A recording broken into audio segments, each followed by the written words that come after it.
Telugu Desam party అంటేనే ప్రజాస్వామ్య విలువలకి ఎప్పుడు కూడా మద్దతు ఇస్తూ ముందుకెళ్లేటువంటి పార్టీ కనుక ఈ రోజు ఏదైతే ఒంటిమిట్టలో జరుగుతున్నటువంటి జెడ్పీటీసీ ఎలక్షన్ కావచ్చు, అలాగే పులివెందులో జరుగుతున్నటువంటి జెడ్పీటీసీ ఎలక్షన్ కావచ్చు, చరిత్రని తిరగరాయబోతుంది.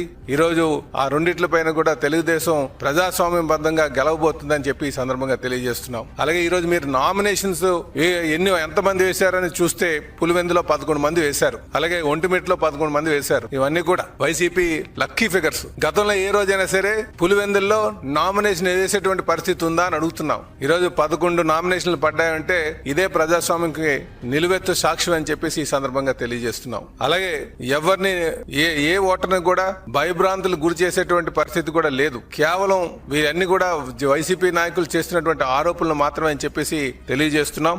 అందుకే మేము మొదటి నుంచి కూడా చెప్తున్నాం, పులివెందుల్లో ఈరోజు స్వేచ్ఛగా ముందుకి ప్రజలు వస్తున్నారు. పులివెందుల్లో ఎటువంటి దారుణాలు కూడా, ఎటువంటి భయభ్రాంతులు లేకుండా ప్రజలు స్వేచ్ఛగా వచ్చి ఓటు వేశారని చెప్పేసి మేము తెలియజేస్తున్నాం. కనుక రేపు జెడ్పీటీసీ ఎలక్షన్స్ రిజల్ట్ వచ్చే నాటికి మీరు అద్భుతమైనటువంటి రిజల్ట్స్ చూడబోతున్నారు.